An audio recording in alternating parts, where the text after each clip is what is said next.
London. Well, it is a real honour to present this award in a year where the standard has been nothing short of exceptional. This is insane that I'm doing this! To an impromptu sing-along.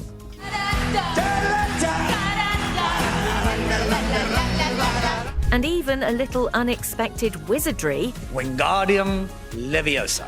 The 78th British Academy Film Awards had it all. Glamour, drama, and unforgettable moments we'll be talking about for weeks. Prince William just pulled the most savage move in royal history, and honestly, someone needs to give this man a crown for pettiness because he basically told Harry, "You can't sit with us at the BAFTAs." The future King of England just became the King of Savage, and Harry's probably somewhere in California crying into his organic quinoa bowl right now. But wait, it gets worse for Harry, because this wasn't just any ordinary rejection. This was a full-blown royal middle finger wrapped in British politeness. So here's what happened, and honestly, this is better than any soap opera. British Academy of Film and Television Arts, you have been summoned to the Traitor's Turret. All right, I'm not going to wear one of those drab cloaks, okay? Harry apparently thought he could just waltz back into British high society, like he never called his family racist on international television. The audacity. It's like burning down your neighbor's house and then asking to borrow their lawnmower. William caught wind of Harry's BAFTA plans and said, "Absolutely not, mate. Faster than you can say, God save the king." The best part? Harry found out he was banned not through an official letter, not through a phone call, but through industry gossip. A lot of control and ability in my father's hands. Ultimately, this whole thing could be resolved through him. That's the royal equivalent of finding out you're dumped through your friend's Instagram story. Now, let's talk about Harry's reaction, because apparently this grown man, who's fought in Afghanistan, who's faced actual danger, completely lost it over a fancy dinner party. Sources say he was absolutely livid, pacing around his mansion like a caged tiger. Meghan tried to calm him down, but even she was stunned. It's like watching someone get rejected from their high school reunion after they spent years telling everyone how much they hated high school. Ad partner is Gretchen Rubin Media, and they generally pay between $25 to $50 per 1,000 download. You know what's even funnier? Harry probably had his outfit picked out already. Maybe he was planning to wear his "World's Most Oppressed Millionaire" t-shirt under his tuxedo. Let's be real here. William has been president of BAFTA since 2010, which means he's basically been the bouncer of British entertainment for over a decade. And what does every good bouncer do when trouble walks up to the door? They check the list, see the name, and say, "Nah, you're not getting in tonight." William looked at that list, saw Harry Windsor, and probably laughed so hard he spilled tea on his crown. The man waited 15 years to use his BAFTA power for maximum pettiness, and honestly, we have to respect the long game strategy. But here's where it gets absolutely ridiculous. Harry thought he could use BAFTA to network and rebuild bridges. Network? Brother, you burned those bridges so thoroughly that even London Bridge is keeping its distance. And what's the point in thinking about someone that you've lost and you're never going to get back again? And I just decided not to talk about it. But yeah, was anybody talking about it around? No one was talking about it. With Prince. He wanted to pitch documentary ideas at an award show. That's like showing up to a funeral and asking if anyone wants to hear about your MLM business.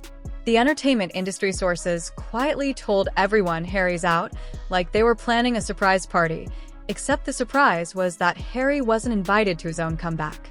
Now, Meghan's reaction is where this gets really spicy. While Harry was having his tantrum, Meghan went full strategic mode. She's reportedly thinking, okay, Britain has officially chosen violence.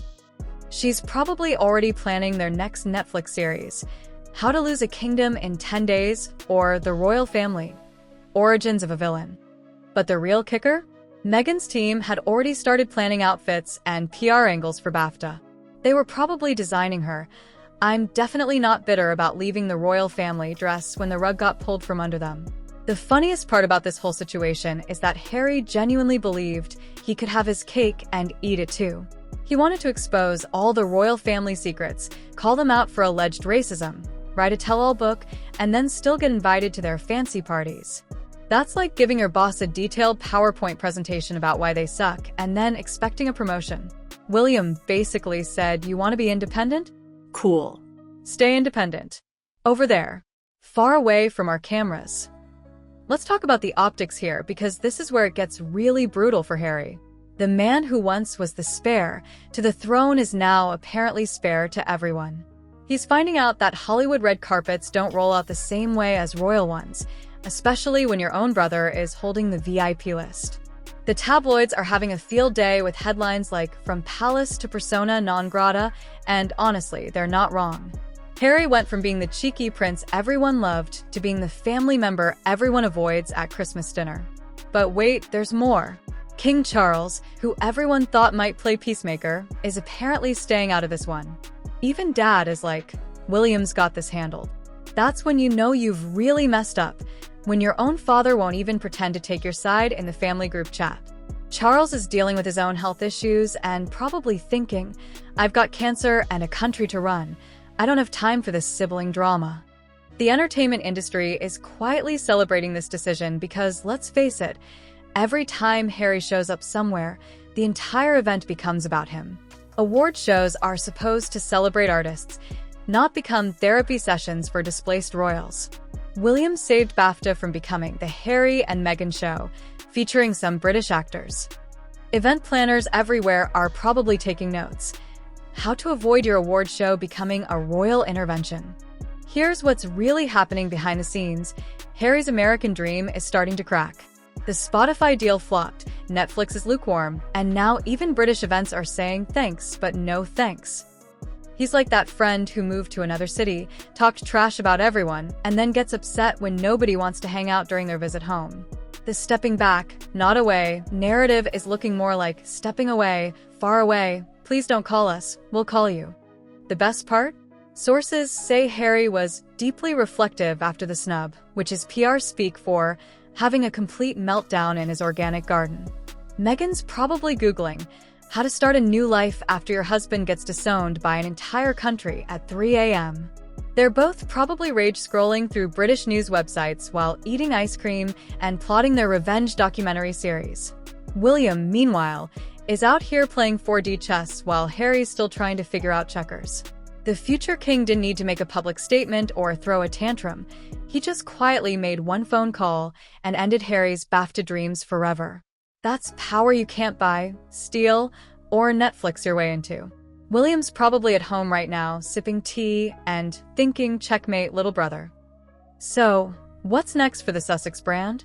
Well, they're apparently planning to reframe royal traditions through a modern lens, which sounds like fancy talk for we're going to make more documentaries about how unfair everyone is to us.